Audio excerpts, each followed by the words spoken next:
bienvenida a la doctora Laura Slava del IMAS por parte de la UNAM, quien nos está impartiendo el curso de El método probabilista en gráficas y combinatoria.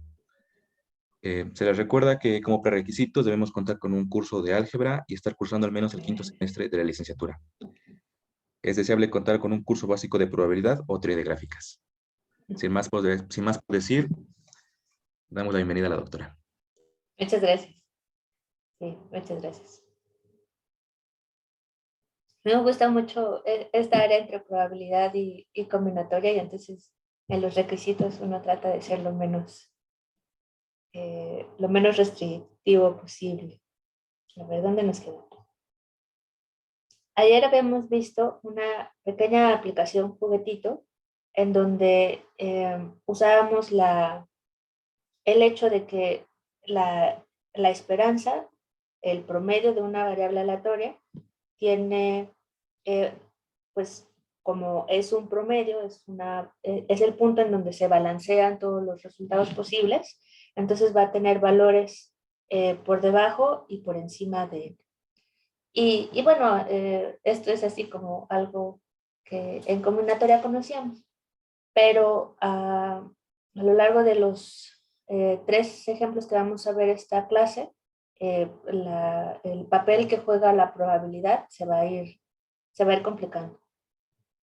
Bueno, entonces hoy vamos a empezar, vamos a ir como que rebotando entre probabilidad y combinatoria.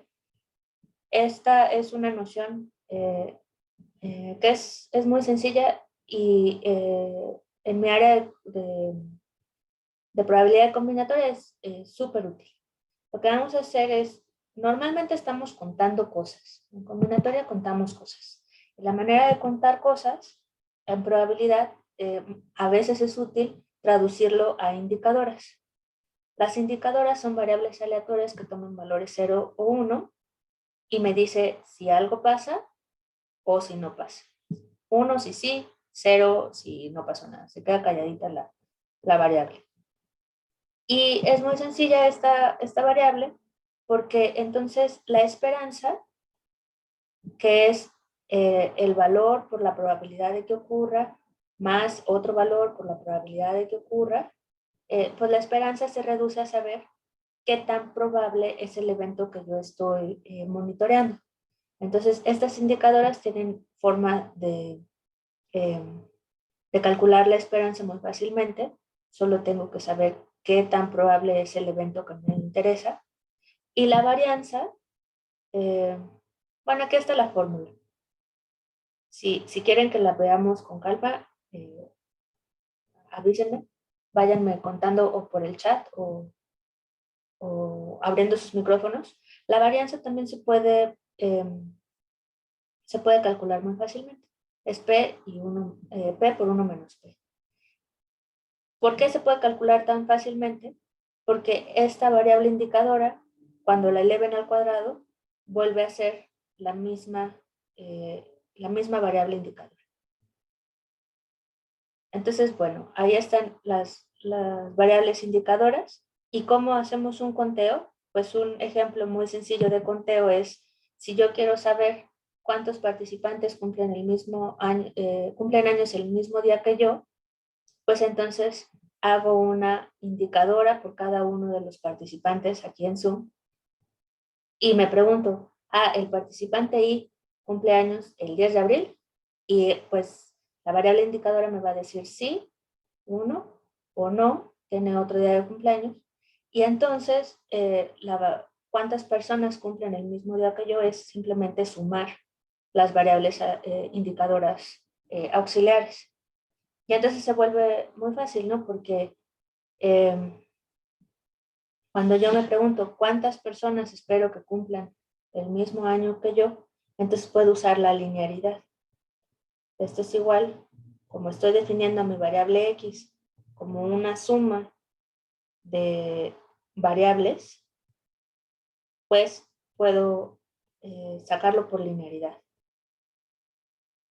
Y además, estoy pensando que todos aquí tenemos la misma aleatoriedad en cómo fue que nacimos en el año, ¿no? En qué año nacimos.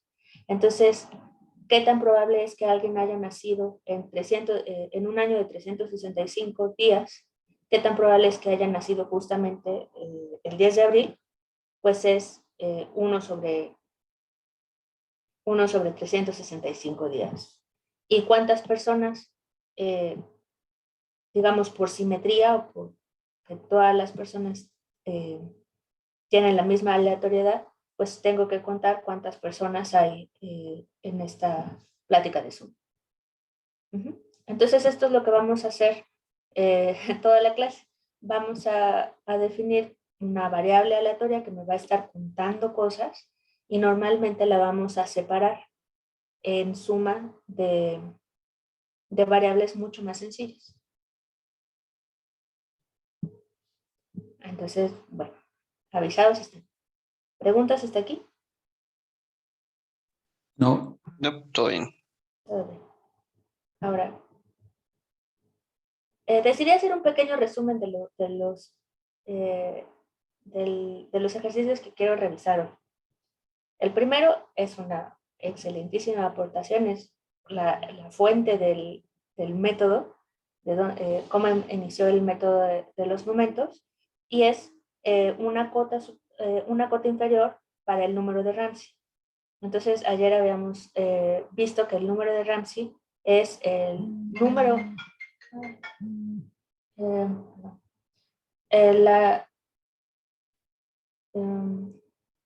el número de Ramsey es el entero natural, el entero más pequeño, más grande, es el más pequeño, para el que yo puedo garantizar que cuando yo coloree una gráfica completa, haga una coloración de una gráfica completa con ese número de vértices, siempre voy a tener una gráfica monocromática.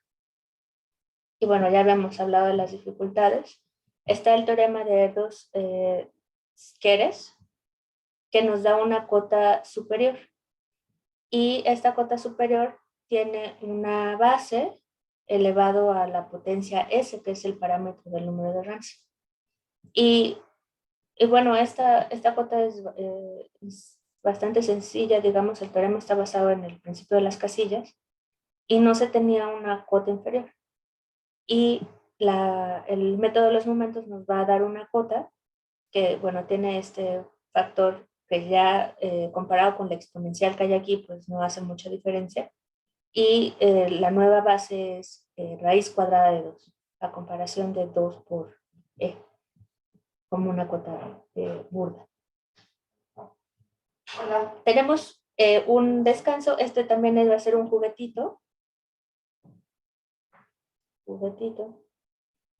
pero está lindo. Si ustedes pensaran en una hipergráfica n uniforme, o sea, cada arista está conformada por un conjunto de n vértices, y yo supiera que tiene m aristas, ¿qué condición podría dar para saber que yo puedo colorear los vértices? Ahora voy a colorear los vértices, y me gustaría saber que todas estas aristas, todos estos aristas no van a ser monocromáticas. Entonces esto puede ser un problema como de optimización, en donde tienes un conjunto de personas que van a ser n equipos de n personas, y por alguna razón necesitas que haya diversidad en tu equipo, por ejemplo. Entonces, ¿cómo puedes saber si va a haber una coloración de los vértices que de veras haga que no haya ninguna arista donde todos los equipos, todos los miembros de esa arista tengan el mismo color? Y bueno, aquí está una condición, ¿no? M tiene que ser menor que 2 a la n-1. Ese es un juguetito que va a servir de relajación. Y el tercer ejemplo, que tal vez nos tome parte de esta sesión y hasta mañana, son lo que habíamos comentado ayer, los conjuntos de sumas distintas. Entonces acá ya tengo una definición más explícita y digo, bueno, voy a tener un subconjunto A de números enteros del 1 hasta el n, y para cualesquiera subconjuntos, incluso el conjunto vacío, cuya suma va a ser 0. Para todo subconjunto de A, yo calculo la suma de sus elementos. Y si eso es igual a la suma de los elementos de otro conjunto, entonces tenía que haber empezado con el mismo conjunto. O a conjuntos distintos a subconjuntos distintos de A, voy a tener sumas distintas. Bueno, esa es la característica de los conjuntos de sumas distintas. Y el teorema que vamos a demostrar con el método de los momentos es qué tan grande puede ser ese conjunto. Entonces, bueno, claramente no podemos tener todos los elementos en A y vamos a tener una cota superior. Esta cota superior tiene esta forma, normalmente así tenemos expresiones. Podemos pensar, sí, Danae. Nada más un comentario porque estaba viendo las pláticas del área de discretas. El conjunto que acabas de describir, creo, me pueden corregir si alguien sabe más, creo que se llama conjunto de Sidon. Oh, ok, ok. Sí. Esto yo lo tomé de las notas de probabilidad y así les llamamos conjuntos de sumas distintas. Ah, Y sí, ok. bueno, se ve que es bastante interesante. De hecho, Sí. con un argumento inicial así básico de teoría de la información, tenemos una cota que es un poquito más mala que la cota que vamos a encontrar con el método de probabilidad, el método probabilista. Y entonces esto es una característica general, ¿no? A veces tenemos que una cota o una descripción esté en términos de log n y luego tenemos correcciones, log n. Entonces la primera corrección que se había obtenido para la cota superior tenía un coeficiente 1 y con este teorema que vamos a ver va a tener una corrección con coeficiente 1 medio. Sí, pues entonces pongan ahí la liga de la plática para que vean más detalles sobre estos conjuntos. ¿Preguntas? ¿Comentarios? Entonces, estos son los 3 ejemplos que vamos a revisar y dependiendo de cómo vayamos de tiempo, tal vez este último ejercicio lo terminemos de trabajar hasta mañana. Pero bueno, no es problema. Ahora vamos a regresar con una parte un poquito árida. Antes, ya les prometí cómo nos vamos a divertir. Ahora vamos a ver un poquito de cuestiones técnicas. Fíjense que siempre tenemos este parámetro n. Siempre tenemos n vértices, n vectores, vectores en dimensión n. Y esta n refleja la complejidad de nuestro sistema. En nuestro caso, vamos en combinación. Bueno, cuando trabajamos con procesos aleatorios en combinatoria, lo que estamos en muchos casos haciendo es pensar implícitamente que vamos a tener un sistema súper complejo. Entonces vamos a pensar que n es suficientemente grande. Y algunos resultados se trabajan en el límite. Tenemos variables aleatorias que van a depender de n y a veces nos queremos fijar en cuál es la distribución de esa variable aleatoria cuando n tiende a infinito. Si no lo pensamos en términos de cuando n tiende a infinito, muy probablemente estamos pensando de todos modos que n es suficientemente grande. ¿Por qué necesitamos eso? Porque cuando n es suficientemente grande tenemos aproximaciones. La fórmula de Stirling es la básica, que es cómo se comportan asintóticamente los números factoriales, y eso nos ayuda a tener aproximaciones de los coeficientes binomiales. Entonces los coeficientes binomiales aparecen en todos lados y esta es una manera de tener aproximaciones con las cuales trabajar. Entonces, tienen un coeficiente binomial y la manera de tener una cota superior, y bueno, esto es bastante justa la cota superior, es hacerlo fracción y poner una e y luego poner esta corrección. En realidad, la escribí esta corrección en uno de los ejercicios, pero nosotros no la necesitamos. Si no la necesitamos, nos podemos quedar simplemente con con este factor exponencial. Para análisis más delicados, a veces la corrección de S, raíz cuadrada de S, se vuelve importante. En este caso no lo va a hacer, pero les quería mostrar cuál es, digamos, la fórmula más, de las más precisas para los coeficientes binomiales.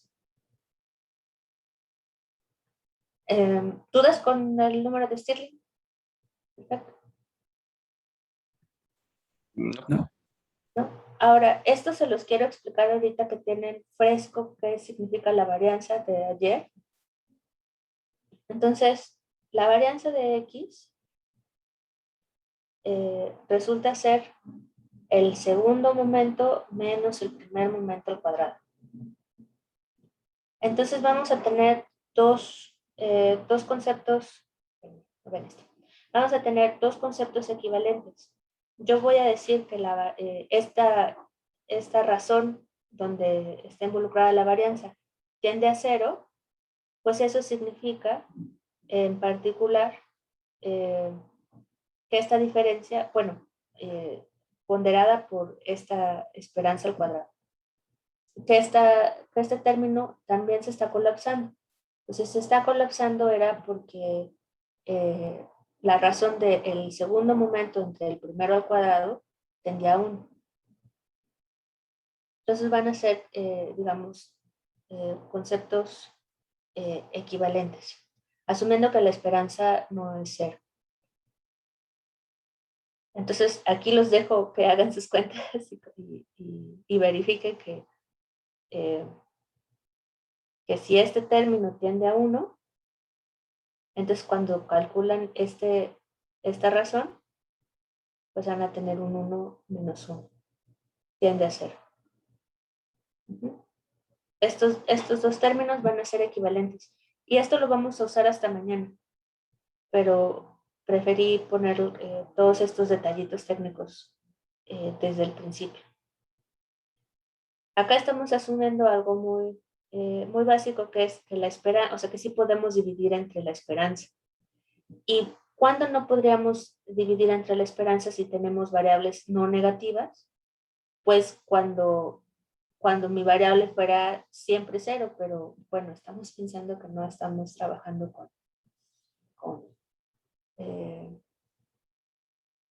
con eventos que no tienen significado práctico, digamos. Entonces, bueno, pensemos que nuestra esperanza es mayor que 0. Cuando tenemos una variable no negativa, vamos a tener la desigualdad de Markov. La desigualdad de Markov me dice, mira, nosotros pensábamos que X va a estar alrededor de la esperanza de A. Si tú le das cierta tolerancia con una constante, ¿qué tan probable es que estés por encima de esa esperanza? Ah, pues eso está calculado en términos de esta fórmula.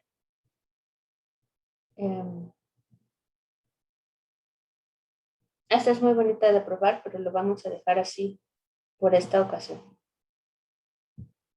Y luego podemos usar la misma desigualdad de Markov, pero un pasito más adelante. Esto es, ¿qué tan por encima X puede estar de un valor? Y este valor expresado en términos de su promedio. Y acá yo quisiera saber qué tan lejos puede estar mi variable respecto de su media. ¿Qué tan grandes pueden ser estas fluctuaciones? Y otra vez, en términos de su media. Pues este evento yo podría sacarle cuadrados y sería un evento equivalente. Ya que le saqué cuadrados, puedo usar la desigualdad de Markov o Markov, no sé, y decir, pues este término va a dividir y yo necesito la esperanza de esta nueva variable aleatoria, pero eso por definición es la varianza. Entonces voy a tener aquí la varianza. Y aquí pues ya se entiende un poco por qué estoy queriéndome enfocar en cuándo esta varianza va a tender a cero. Eso nos va a decir que cierta probabilidad va a tender a cero. Entonces, de aquí, de esta aplicación de la desigualdad de Markov, se desprende que yo esté tan interesada en conocer cómo se comporta la varianza con respecto al segundo momento. Y en nuestras aplicaciones eso se va a poder simplificar en trabajar con segundo momento entre primer momento al cuadrado. Y bueno, esta aplicación de la desigualdad de Markov se puede decir más rápidamente, se puede conocer como desigualdad de Chebyshev.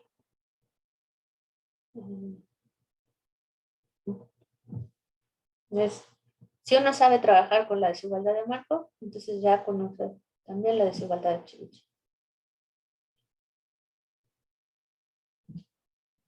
Bien. Ahora sí. Primera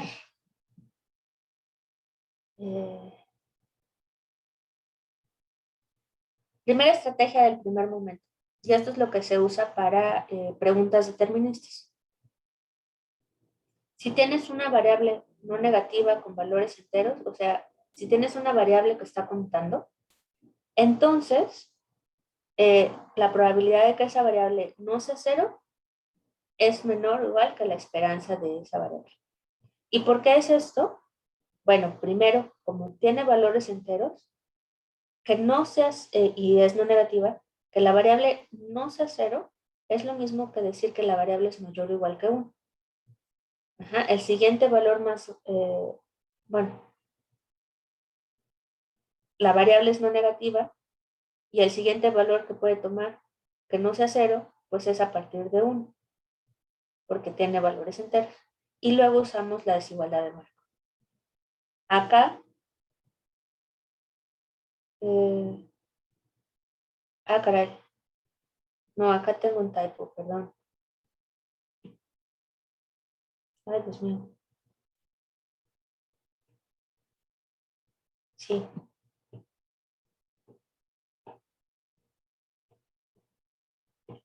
Así ya está. Así ahora sí coincide, ¿no? Porque ahora tenemos esta variable a, se vuelve todo esto, que es lo que pasa aquí como denominador. Ya. Bueno. Entonces, son dos aplicaciones súper sencillas. La desigualdad de Markov y el hecho de trabajar con variables que están contando. Y bueno, pues ya nos vamos directo al teorema de Ramsey. ¿Cómo vamos a demostrar esta cota inferior sobre el número de Ramsey? Pues vamos a considerar una variable completa, una 2 coloración, y va a ser uniformemente aleatoria. ¿Qué significa esto? Uniformemente aleatoria. Va a ser que cada arista va a tomar decisiones independientes y que va a decidir con probabilidad uniforme, probabilidad un medio, que va a ser azul o que va a ser roja. 2 colores. ¿Qué es lo que queremos saber? Queremos saber si tiene subgráficas completas de tamaño S que sean monocromáticas. Entonces, a mí me interesa saber si hay una, pero en este caso voy a contarlas a todas, ¿no? Y lo que yo quisiera saber es que esta variable no está encontrando subgráficas completas, monocromáticas.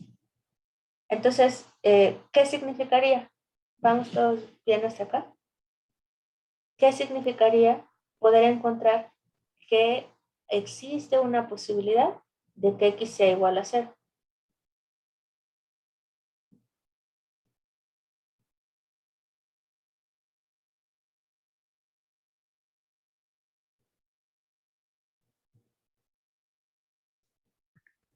Que hay una gráfica que no tiene gráficas completas, KS monocromáticas.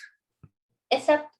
Como estamos trabajando con probabilidad en un espacio discreto, tenemos una KN, no importa qué tan grande sea N, el número de coloraciones posibles es finita. Tomamos una al azar, pero el número de coloraciones es finita. Entonces, si yo estoy diciendo que este evento tiene probabilidad positiva, lo que quiere decir es que hay al menos una coloración. Entonces, existe una, al menos, ¿no? Al menos una, dos coloración.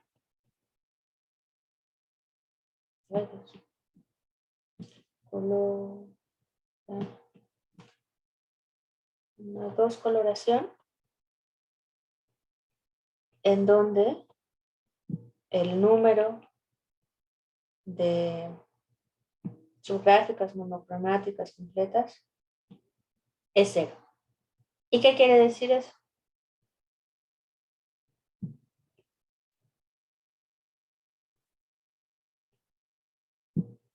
Un chiquito.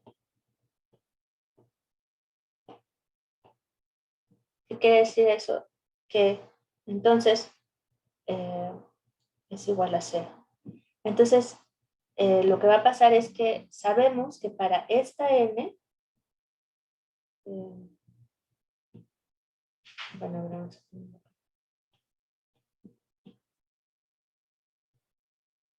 de kn. Entonces, para esta n, todavía no podemos hacer la afirmación de Ramsey que dice que sí puedo encontrar siempre gráficas completas monocromáticas con ese vértices. El número de Ramsey tiene que ser mayor, porque aquí para este valor n, como yo supongo, vamos a demostrar que esta probabilidad es positiva, pues entonces todavía no se cumple la propiedad de Ramsey. Entonces, yo quiero demostrar que esta probabilidad de que x sea igual a 0 sea positiva, pues entonces quiero demostrar que la probabilidad de que x no sea 0 sea menor que 1. Y por el método del primer momento, me tengo que concentrar en la esperanza de x. Tengo que calcular la esperanza de x y demostrar que para ese n específico, esa esperanza era menor que 1. ¿Bien hasta aquí? Entonces, Sí, todo bien. este es todo el método, ¿no? Ya, aquí, bien. Ahora váyanse a hacer cuentitas a su casa. Ahí van. Entonces, ¿cómo vamos a hacer? Tenemos una variable que cuenta, pues entonces voy a desglosar esa variable con indicadores. Voy a pensar en cualquier conjunto que tenga tamaño S, cualquier conjunto de los vértices que tenga tamaño S, y me voy a preguntar, oye, esos S vértices inducen una gráfica monocromática, y voy a decir que sí o voy a decir que no. Si digo que no para todas estas variables indicadoras, pues entonces mi gráfica no tiene subgráficas monocromáticas. Entonces, bueno, tengo S vértices. ¿Cuántas aristas tengo? Tengo S en 2 aristas.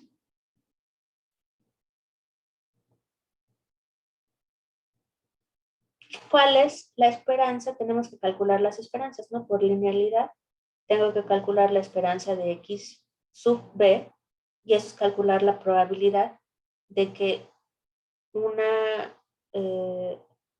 de que S vértices dados tengan todas sus aristas monocromáticas. Pues a ver, acuérdense eso, ya vamos para acá.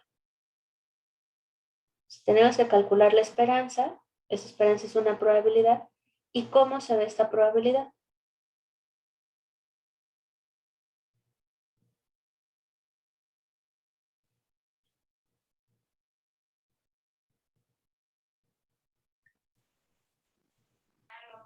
Tendrías que multiplicar, ¿no?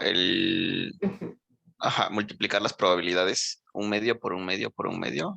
Exacto, no voy a tener un montón de Sí. medios. Sí. ¿Cuántos? Pues S. S en 2. Oh, sí, Porque, claro. sí, ¿no? Porque estoy dibujando todas las aristas. Sí, sí, Y sí, de todas acuerdo, las de acuerdo. aristas se tienen que poner de acuerdo en tener el mismo color. Pero ¿en cuántos colores se pueden poner de acuerdo? Ah, pues en 2, claro, hay que multiplicar por Dos. 2. Entonces, ajá, exacto, todo este factor lo tenemos que multiplicar por 2. Y miren, ese en 2 ya lo puse como,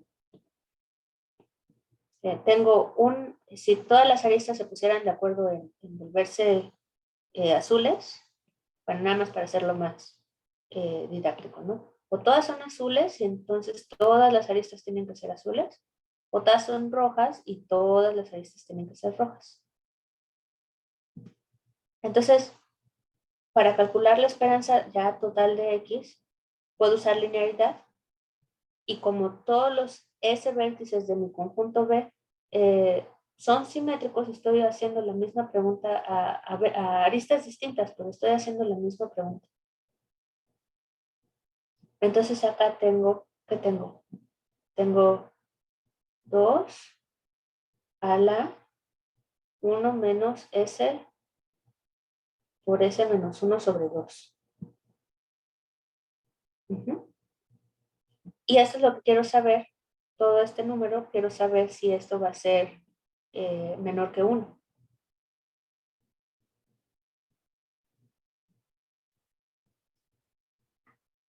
Pues entonces, lo primero es cambiar este coeficiente binomial por las aproximaciones de Stirling. Por eso, miren, este 2 a la 1 se va a volver este 2. Esta es una de las correcciones de la aproximación de Stirling.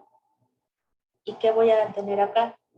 Pues por la aproximación de Stirling les decía n por e entre s y luego a la s.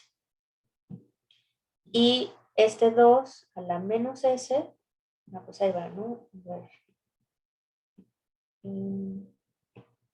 Entonces, necesitamos, este factor s está aquí, y ahora tengo que poner un 2 a la menos s menos 1 sobre 2. 2 a la menos s menos 1 sobre 2. Al final, este factor de aquí no hace mucha diferencia.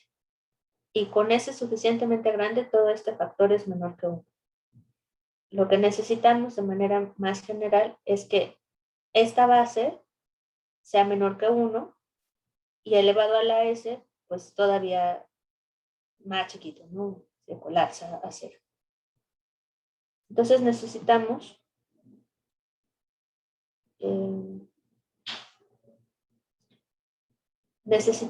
que todo esto sea menor que 1. Aquí no quiero hacer las cuentas, pero ayer las hice, se los prometo. Necesitamos que n sea menor que toda esta fórmula, que ya solo dependen de s, ¿no? De esta manera, si nosotros tenemos n así de chiquito, este factor va a ser menor que 1 y toda esta cota de la esperanza va a ser menor que 1. ¿Y qué concluimos? Concluimos, no me acuerdo, concluimos que la esperanza de X es menor que 1. Que la probabilidad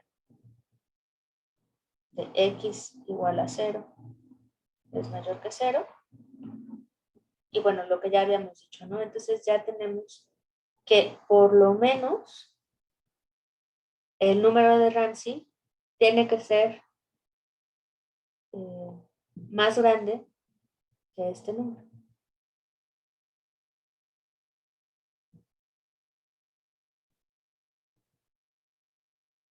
Entonces,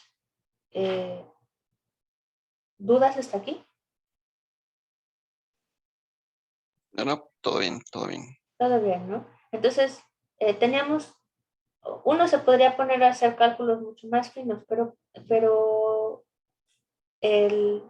término principal no cambiaría. Nosotros vamos a encontrar que el método de los momentos nos dice que para n más chiquitas que este número, siempre podemos encontrar, bueno, existe, no la podemos construir, ¿no? Pero existe por ahí una coloración que no tiene subgráficas monocromáticas. Entonces, por lo menos el número de Ramsey tiene que estar por arriba. Ok, entonces vámonos con el juguetito. El juguetito era esto, ¿no? Tenemos una hipergráfica en uniforme, m aristas, y yo quiero saber qué pasa cuando la coloreo a los vértices. Pues coloreo cada vértice de forma independiente, al azar, probabilidad de un medio. Voy a tener variables indicadoras que me dicen la iésima arista es monocromática. ¿De cuántos vértices depende eso? Pues no sé cuál es la arista, o sea, no me dieron información específica de la arista, pero sé que cada arista tiene n vértices. Entonces, esta variable xy depende de n vértices. Bueno, del color de n vértices. Y bueno, puedo contar todas las aristas monocromáticas. La esperanza de x es igual a la suma de la esperanza de cada una de estas variables indicadoras. Son m y todas van a comportarse de la misma manera. ¿Y cuál es la probabilidad de que ahora la arista tenga todos sus n vértices iguales? Pues es el mismo argumento que usamos, ¿no? Tenemos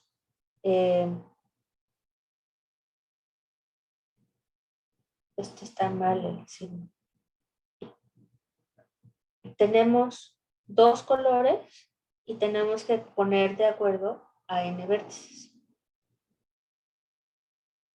Y con el mismo argumento, si esta esperanza fuera menor que 1, entonces la probabilidad de que x sea igual a 0 es positiva. Sí existe una coloración en donde no tenemos aristas monocromáticas. Y justo esta era la hipótesis para él. Entonces, bueno, esa es el mismo argumento y pidiendo exactamente lo que necesitan.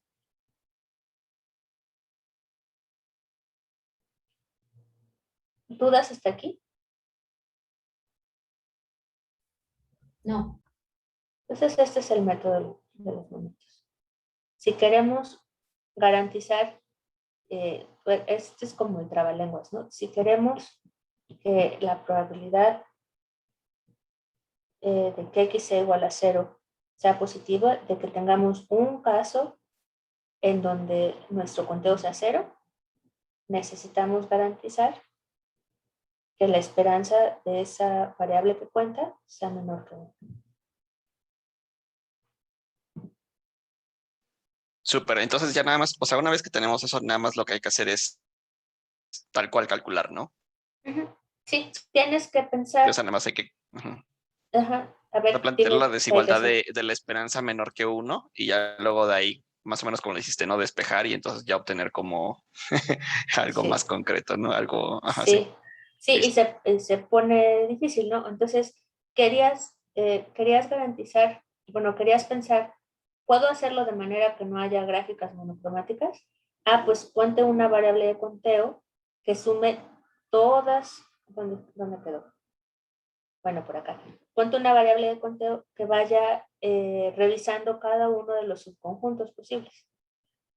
Acá hay algo lindo con la esperanza. Si tú tienes dos conjuntos con S elementos, pero que se traslapan, o sea, imagínate que tienes un B y un B', entonces, tener información sobre esta gráfica, si esta gráfica es monocromática o no, pues ya te está dando un poquito de referencia sobre si B' va a ser monocromática o no. O sea que tienes variables que sí son dependientes, ¿no? Pero como estás utilizando la linealidad de la esperanza, a la hora de calcular la esperanza, ya no importa esta intersección, porque lo único que quieres saber es la esperanza de la XB para cada B por separado.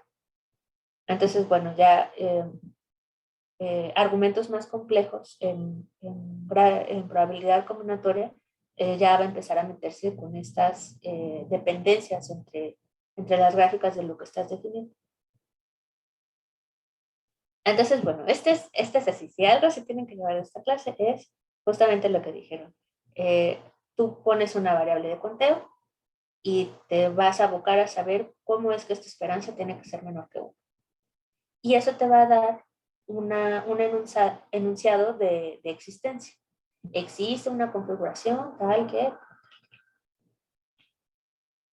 Bueno, ahora les quiero hacer un intermedio con esto de las conjuntos de sumas distintas con su nombre especial, que lo pueden ver en la otra plática del Congreso.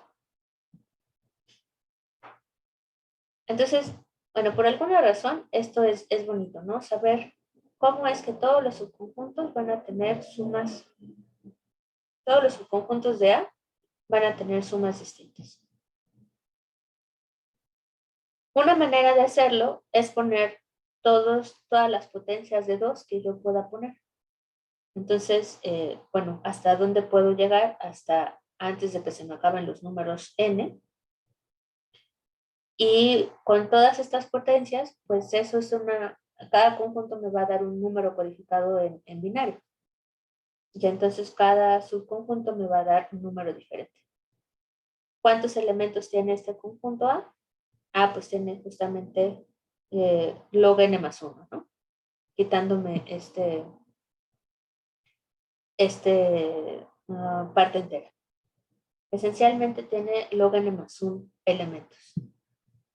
Ok, hay un conjunto de sumas distintas con log n elementos. Podría tener un conjunto mucho más grande. Y entonces es cuando queremos cotas superiores para los posibles valores de K. ¿Bien? Ok. Pues una cota superior implícita está tan sencilla como 2 a la K. Tiene que ser menor o igual que n por K. ¿A qué le suena este término 2 a la K? ¿De dónde va a salir ese término 2 a la K? A contar la cantidad de subconjuntos. Exacto. Sí, pues esto viene de la potencia de A, ¿no? Puedo escoger sí o no, poner cada uno de los elementos de A. ¿Y qué pasa? Ah, miren, aquí está. Entonces, A es de sumas distintas. Todas las sumas van a ser no negativas. Todas las sumas son distintas.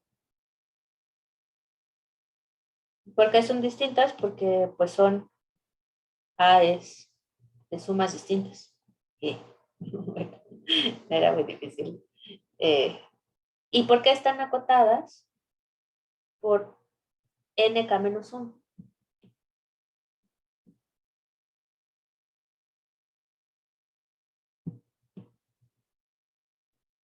¿Eso sí se ve?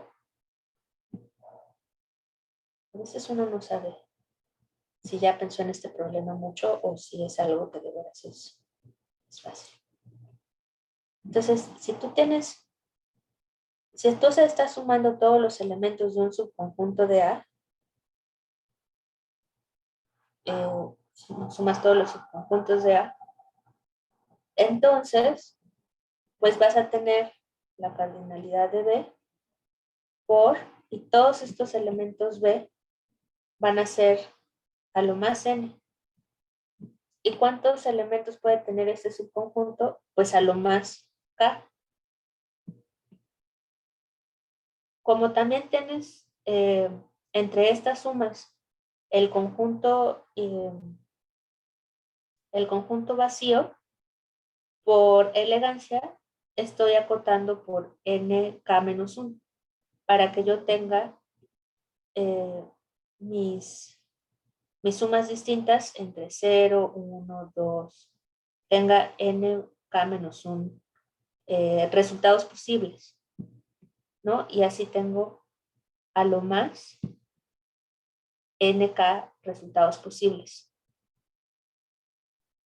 De hecho, si uno quisiera ser más fino con esto, pues en realidad la suma más grande podría, no pasa de n más n menos 1, más n menos 2, más n menos 3, y así nos vamos, ¿no? O sea, podríamos hacer mucho mejor esta cota.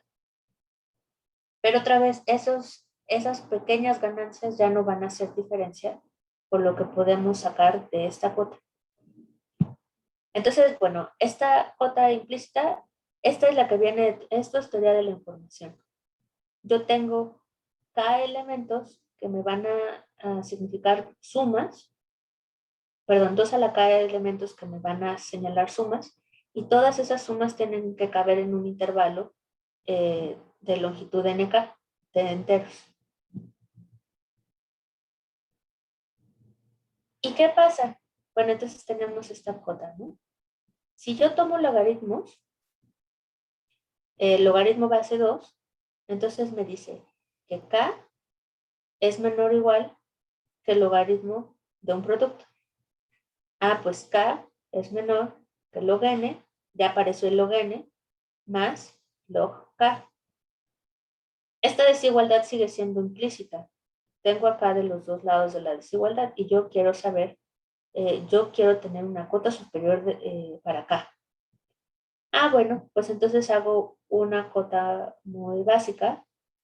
K es a lo más n, entonces toda esta cota es a lo más 2 log n, y vuelvo a tomar logaritmos. Entonces, logaritmo de k es a lo más logaritmo de este producto. ¿Y cuánto va a ser ese producto? Pues va a ser log de log n más logaritmo base 2 de 2.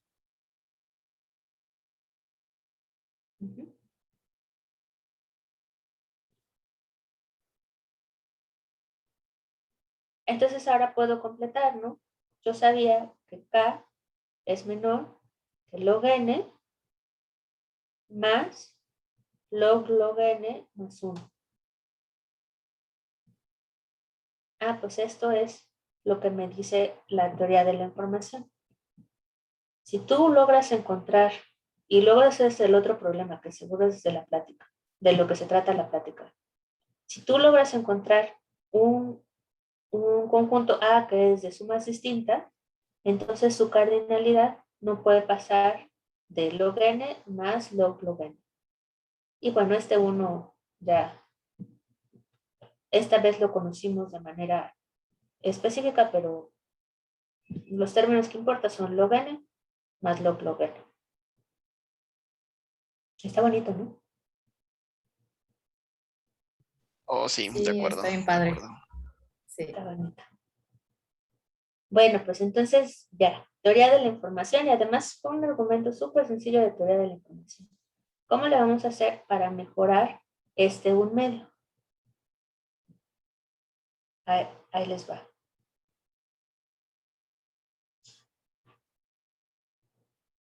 Nos regresamos a probabilidad. Entonces, con el método de los momentos, bueno, este es un método de los momentos, pero no es así, digamos, estilo clásico. Vamos a obtener un medio. Entonces, fíjense, tenemos un conjunto de sumas distintas que va a estar fijo. Vamos a pensar que tiene cardinalidad K. Y lo que vamos a demostrar es que su número, o sea, la cardinalidad de su potencia, 2 a la K, es a lo más un número muy parecido. Agregamos una constante que no va a hacer diferencia, pero ahora K está elevado a la 1 medio. Y ese elevado a la 1 medio es lo que nos da el 1 medio aquí. Vamos a ver cómo es eso. Entonces, bueno, supongamos que sí es cierto que tenemos esta desigualdad. Sacamos logaritmo. Entonces, logaritmo base 2. K es igual a log n más 1/2 de log k más una constante. La que sea, no importa. Ah, pero este log k nos está haciendo lata otra vez. Acá lo que yo estoy haciendo es que toda esta expresión es menor que 2 log n. ¿No? Y acá, bueno, ya estoy, este 2 ya está medio sobrado, pero es menor que 2 log n. Entonces, cuando vuelva a sacar logaritmos, me sale log k menor o igual que log n más 1. Y entonces sí es cierto. Tenemos, a ver si se ve hasta acá, ¿no? Entonces tenemos que k es log n más 1/2 de log n. Acá está, ¿no? En medio de log n, más todo lo que se fue acumulando. Una constante. ¿Ok? Bueno, pues seguimos avanzando. Nos vamos a quedar a la mitad, definitivamente. Pero ya estamos desmenuzando el objetivo de esta demostración, ¿no? El objetivo es poder encontrar que 2 a la k está acotado superiormente por este valor. ¿Cuál va a ser la estrategia? La estrategia, y para reciclar el dibujito de ayer de espacios de probabilidad, es, voy a tener como espacio muestral la potencia de A, cada uno de sus elementos van a ser subconjuntos de A, y le voy a asignar la medida uniforme. Ok, un conjunto al azar, un subconjunto al azar de A. ¿Cuál va a ser mi observación? Mi observación va a ser la suma de B. Perfecto. Esto como ayer preguntaban, el dominio va a ser los naturales. Pero yo ya sé, yo me puedo adelantar, ¿no? O sea, no solo van a ser naturales, sino que van a ser enteros entre 0 y nk menos 1. Ahí van a llegar todas mis sumas. Y esto, bueno, uno ya se sabe la demostración, ¿no? Y el método. No sabemos cuál va a ser la esperanza de X.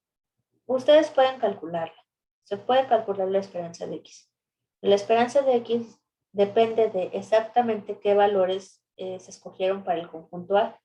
Y de eso no tenemos control. Entonces, en realidad, esta media, pues, es la que es, pero nosotros no podemos contar con ella. Vamos a hacer un intervalo que esté rodeando, que esté cubriendo esta media y con menos A más A. ¿Cuántos enteros hay en este intervalo? Hay a lo más 2A.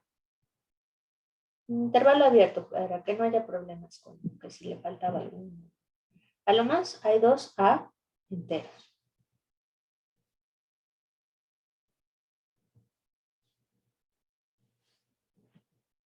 ¿Cuál es la probabilidad de que la suma haya caído en este intervalo? Pues aquí es donde estamos usando que A es de sumas distintas. A es de sumas distintas. ¿Por qué? Porque si yo tengo dos conjuntos B y B', entonces sus sumas tienen que caer en dos enteros diferentes. No se pueden repetir. Entonces, cuando yo cuente cuántos subconjuntos tienen sumas que caen en este intervalo, pues a lo más voy a poder contar el número de enteros que cae dentro de este intervalo. No se pueden repetir porque el conjunto era de sumas distintas.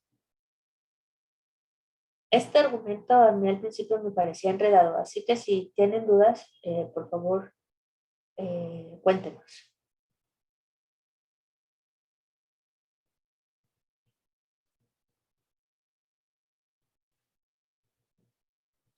O sea que X es una función sobre, ¿no?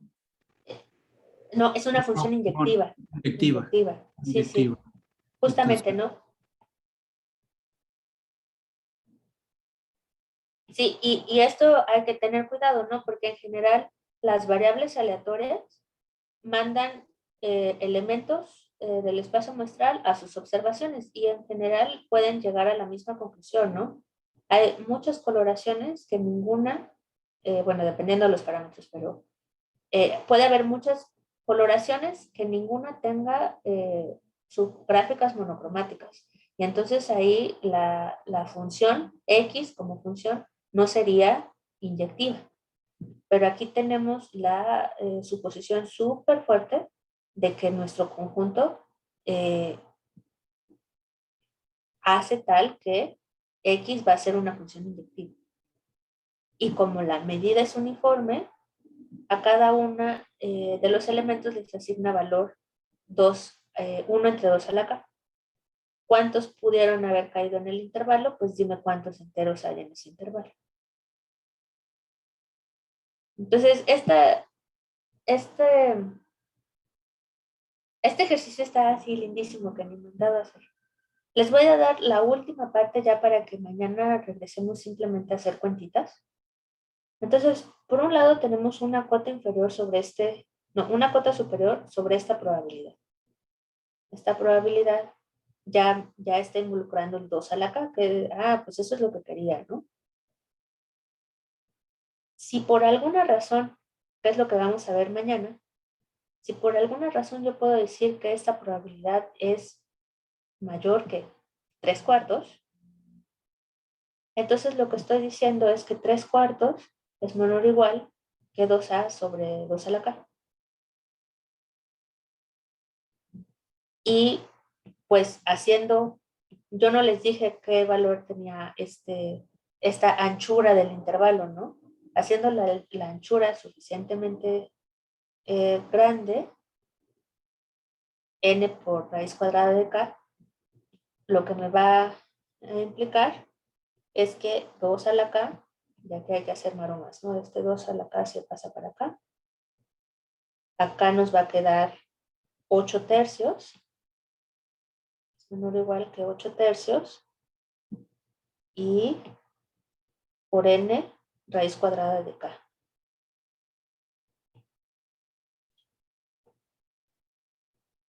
Que era justo lo que queríamos, ¿no?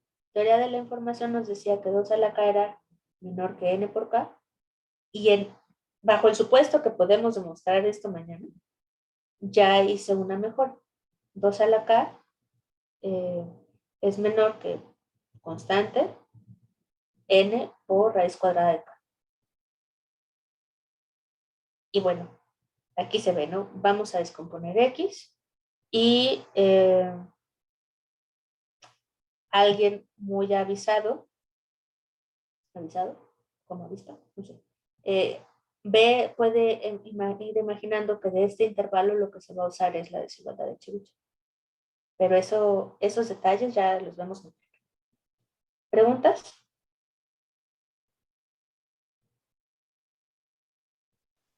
No, gracias.